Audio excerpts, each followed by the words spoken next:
Dead poor dad part number 5।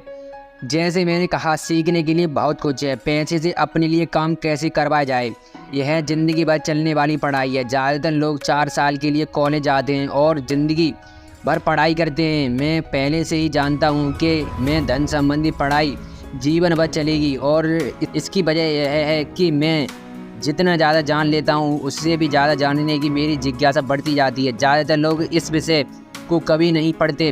वे नौकरी पर जाते हैं, अपनी तनख्वाह लेते हैं, अपनी चेकबुक के बैलेंस करते हैं और बात ख़त्म हो जाती है। बाद में उन्हें अफसोस होता है कि उनके जीवन में पैसे की समस्या क्यों है। फिर वे सोचते हैं कि ज़्यादा पैसे की उनकी समस्या हल हो जाएगी। बहुत कम लोगों को यह एहसास होता है कि असली समस्या धन संबंधी शिक्षा या ज्ञान की है। तो मेरे डैडी को टैक्स की समस्या इसलिए है क्योंकि उनमें पैसे की समझ नहीं है। मैंने विचलित होकर पूछा, देखो अमीर डैडी ने कहा, पैसे से अपने लिए काम करवाया जाए, टैक्स तो उस शिक्षा का सिर्फ एक हिस्सा है।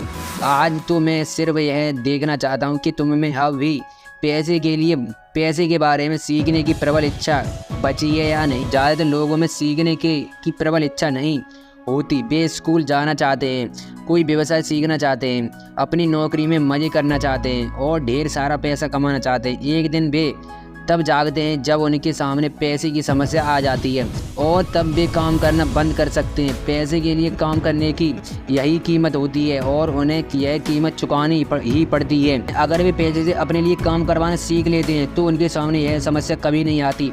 तो तुम्हें अब भी सीखने की जिज्ञासा है? अमीर डैडी ने पूछा। मैंने हामी में सिर हिलाया। अच्छा, अमीर डैडी ने कहा, अब काम पर वापस जाओ और इस बार मैं तुम्हें बिल्कुल तनख्वाह नहीं दूंगा। क्या? मैंने हैरान होकर पूछा। तुमने सही सुना, तनख्वाह बंद। तुम हर शनिवार 3 घंटे उसी तरह काम करोगे, परंतु इस बार तुम्हें 10 सेंट प्रति घंटे के हिसाब से तनख्वाह नहीं मिलेगी।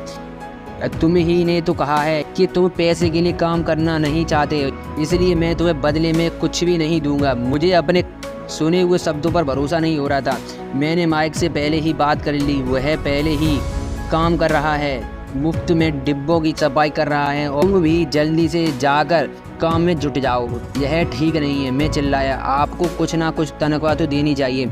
तुमने कहा है कि तुम सीखना चाहते हो। अगर तुम इस बात को अभी नहीं सीख पाओगे तो तुम भी उन्हीं 2 महिलाओं और बुढ़े आदमी की तरह बन जाओगे जो मेरे लिए लिविंग रूम में बैठे रहते हैं। ये लोग पैसे के लिए काम करते हैं और डरते हैं कि मैं उन्हें नौकरी से ना निकाल दूं।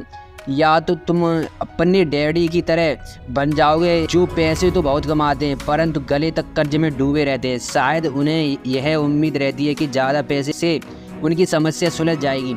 अगर तुम यही चाहते हो तो मैं एक बार फिर 10 सेंट के अपने पुराने वादे पर लौटने के लिए तैयार हूँ। या तुम वह कर सकती हो जो ज़्यादातर लोग करते हैं, इस बारे में शिकायत करो कि तनख्वाह बहुत कम है और तुम यह नौकरी छोड़कर दूसरी नौकरी की तलाश शुरू कर दो।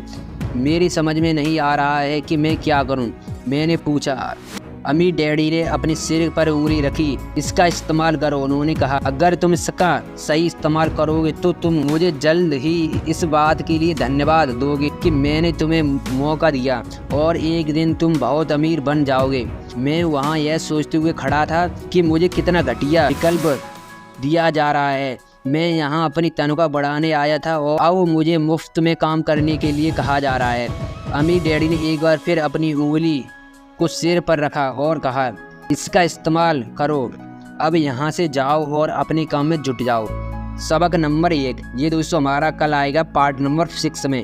तो दोस्तों अगर आपको वीडियो थोड़ी भी इंटरेस्टिंग लगी रही हो तो दोस्तों हमारे चैनल को सब्सक्राइब कर लो। अगर दोस्तों आप सब्सक्राइब नहीं करोगे तो हमें मोटिवेशन नहीं मिलता है। तो दोस्तों हमारे चैनल को सब्सक्राइब करो। दोस्तों मिलते हैं अगली वीडियो में।